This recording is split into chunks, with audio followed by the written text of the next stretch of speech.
Hello guys, இன்றைக்கி வாங்க உங்ககிட்ட ஒன்று காமிக்கிறேன். நீங்கள் ஜெர்மனிக்கு வந்து அங்கே ஏதாவது ஹோட்டல் புக் பண்ணி பிரேக்ஃபாஸ்ட் சாப்பிட போகிறீங்க அப்படின்னா யூஸ்வலி பிரேக்ஃபாஸ்ட்டில் சாஃப்ட் பாயில்டு எக்ஸ் அப்படின்னு இங்கே வச்சுருப்பாங்க. அந்த எக்கு வைக்கிற எக் கப் தான் இது நிறைய ஹோட்டல்ஸில் பிரேக்ஃபாஸ்ட்டுக்கு நீங்கள் ஜெர்மனியில் பார்க்கலாம். ஸோ பேசிக்கலி எக்கு வந்து சாஃப்ட் பாயில்டு எக்ஸை வந்து இதில் வச்சு தான் சாப்பிடுவாங்க. இவங்க எப்படி சாப்பிட்றாங்கன்றதை நம்ம பார்ப்போம். இதுக்கு ஃபோர்க் அண்ட் மினி எக் ஸ்பூன்னே இருக்குது, அதை வச்சு தான் சாப்பிடுவாங்க. ஸோ எக்கு ஹோல்ட் பண்ணி மேலே இருக்க ஒரு சின்ன பார்ட்டை மட்டும் ஃபோர்க் வச்சு கட் பண்ணிக்கணும்.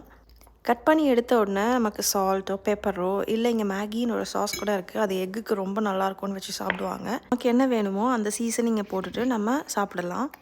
ஃபர்ஸ்ட் நான் இதை பற்றி கேள்விப்படும் போது ஐயோ நம்ம ரொம்ப ஈஸியாக சாப்பிட்டுட்டு இருந்தோமே, இது கொஞ்சம் கஷ்டமாக இருக்குமோன்னு நினச்சேன். பட் ஒன்ஸ் பழகிட்டோம் அப்படின்னா ஸ்பூனில் எடுத்து சாப்பிட்றது கன்வீனியண்ட்டாகவும் ஈஸியாகவும் தான் இருக்குது.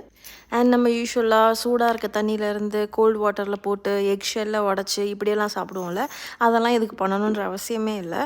எக் பாயில் ஆன உடனே நம்ம எடுத்து எக் கப்பில் வச்சு சாப்பிட ஆரம்பிச்சிடலாம்.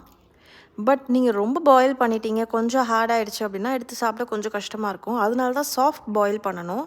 நீங்கள் ஸ்பூனில் எடுத்து சாப்பிடும் போது ஈஸியாக அப்படியே அது வர மாதிரி நம்ம சாஃப்ட் பாயில் பண்ணிட்டோம், கரெக்டாக 7 to 8 minutes பாயில் பண்ணிட்டோம் அப்படின்னா கரெக்டாக இருக்கும். ஸோ நாங்கள் யூரோப்பில் மோஸ்ட்லி நிறைய கண்ட்ரீஸில் போனாலும் எந்த ஏர்பிஎன்பி புக் பண்ணாலும் இல்லை நிறையா அப்பார்ட்மெண்ட்ஸ்லேயும் இந்த எக் கப்பை வச்சுருக்காங்க. இந்த மாதிரி எக்ஸை சாப்பிட்டு ட்ரை பண்ணவங்க உங்களுக்கு எது கன்வீனியண்ட்டாக இருக்குன்னு கமெண்ட் செக்ஷனில் வந்து சொல்லுங்கள். நான் இங்கே வந்து பார்த்த வித்தியாசமான விஷயங்களை நான் ஷேர் பண்ணிகிட்டே இருப்பேன். மறக்காமல் நம்ம யூடியூப் சேனலையும் சப்ஸ்கிரைப் பண்ணிடுங்க. இன்னொரு வீடியோவில் உங்களை வந்து பார்க்குறேன். Until then, bye bye.